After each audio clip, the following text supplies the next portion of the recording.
शिखा परिवार की लाडली बिटिया, या फिर यूँ कहें कि परिवार की आन बान और जान। जब घर में होती है तो ऐसा लगता है मानो घर में आसमान टूट पड़ा हो। घर में इधर उधर धमा चौकड़ी करना और खूब सारी बातें करना उसके पसंदीदा कामों में से एक था। शिखा के दादाजी शिखा को बहुत प्यार करते थे, लेकिन आजकल उन्हें शिखा की एक चिंता और खाए जा रही थी, और वह थी शिखा की शादी की चिंता।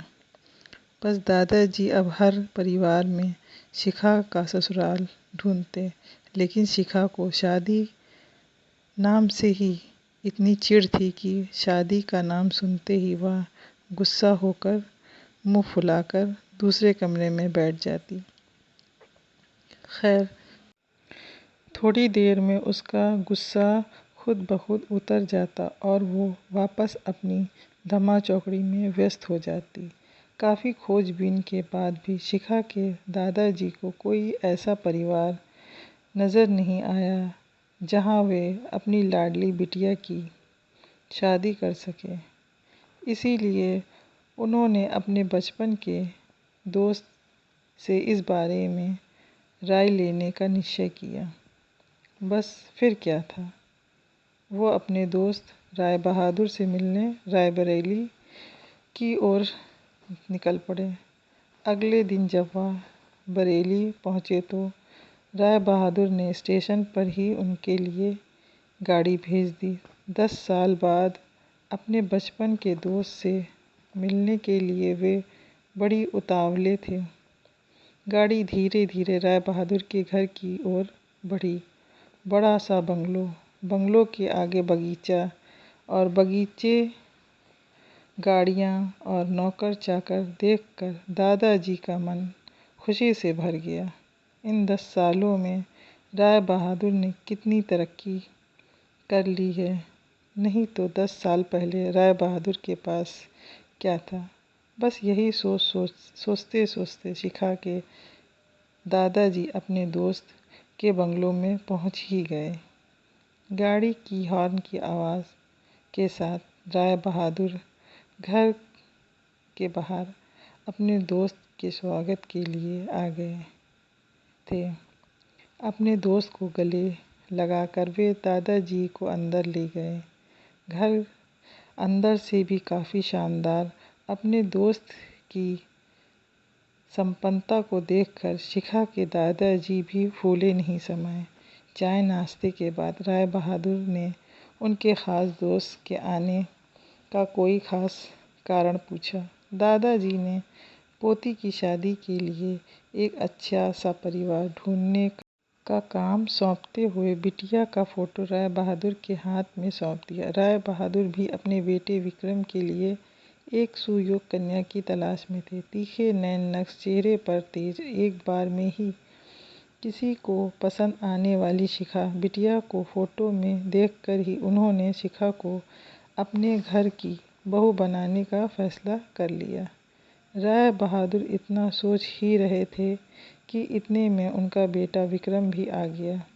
विक्रम ने दादाजी के पैर छुए और हालचाल पूछने के बाद ऑफिस की ओर निकल गया। विक्रम के जाने के बाद राय बहादुर ने अपने दोस्त से विक्रम और शिखा के संबंध के लिए पेशकश की। शिखा के दादाजी को लगा जैसे राय बहादुर ने उनके मुंह की बात ही छीन ली हो। खैर, प्रसन्नता से विदा लेकर अपने घर आने का कहकर दादाजी अपने घर की ओर निकल गए।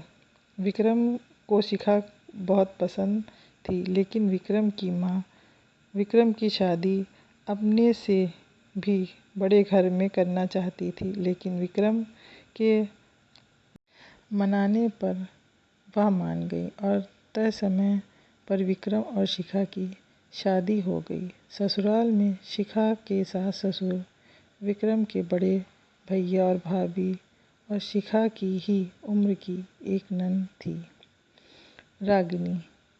अपनी सादगी का सबका अच्छे से ख्याल रखने के कारण शिखा ने घर में सब के दिलों में जगह बना ली, लेकिन अपनी तमाम कोशिशों के बावजूद अपनी सासू माँ का प्यार पाने में असफल रही। वह शिखा के हर काम में कुछ न कुछ गलती निकाल देती थी।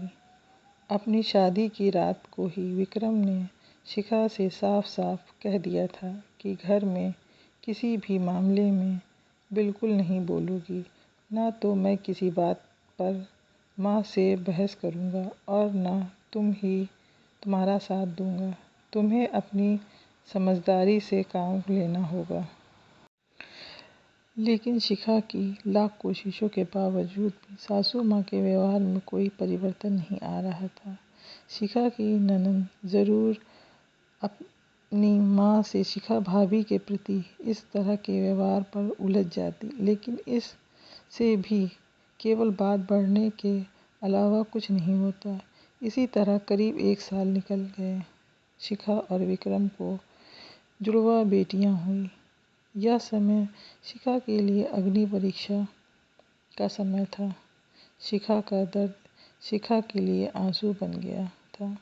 ससुराल में शिखा को संभालने वाला कोई नहीं था और विक्रम और उसके पापा ने शिखा को अपने मायके भेजने के लिए पहले ही मना कर दिया था।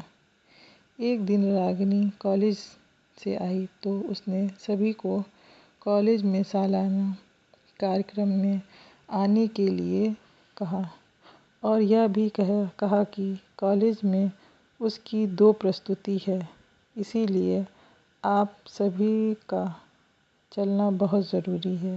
खैर, न चाहते हुए भी शिखा को अपनी जुड़वा बेटियों को साथ लेकर रागिनी के कॉलेज जाना पड़ा। कार्यक्रम की शुरुआत में गीत संगीत की कई प्रस्तुतियां हुईं। इसके बाद मॉडलिंग राउंड शुरू हुआ।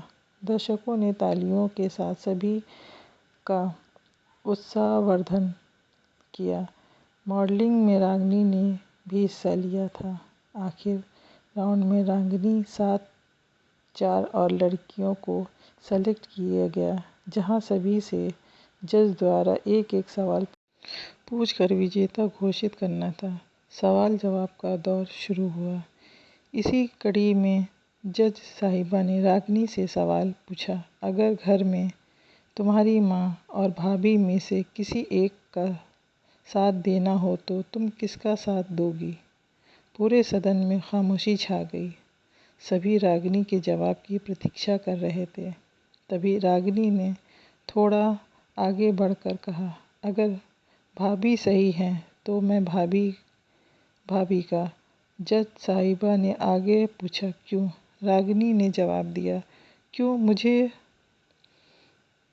भी कल किसी की भाभी बनना है। जवाब सुनते ही पूरे सदन में तालियां गूंज उठी। सभी रागिनी की सोच और उसकी सटीक जवाब की प्रशंसा कर रहे थे। रागिनी को विजेता घोषित किया गया। पुरस्कार लेने से पहले रागिनी ने सभी से कुछ कहने के लिए माइक थामते हुए कहा, हर बेटी अपनी माँ से बहुत प्यार करती है और हर माँ भी अपनी बेटी के दिल के सबसे करीब होती है। इसी तरह हमारे घर की बहुएं भी तो किसी की बेटियां हैं। आज हम किसी की बेटियां हैं, कल से किसी की भाभियां और बहुएं बनेंगी। अगर कल से हम कुछ दुख हुआ तो हमारी माँ को भी दुख होगा और इसी तरह हमारे घर की बहुएं को दुख हुआ तो उनकी माँओं को भी दुख पहुँचेगा और इस दुनिया में किसी भी इंसान को किसी भी माँ को दुख पहुँचाने का कोई हक नहीं है। इसीलिए हर सास अपनी बहू को अपनी बेटी समझे तो आगे चलकर उसकी बेटी भी खुश रहेगी। रागिनी की इतना कहते ही पूरे सदन एक बार फिर तालियों की गड़गड़ाहट से गूंज उठा। तालियों की गड़गड़ाहट के बीच ही शिखा की सास ने शिखा को गले से लगा लिया।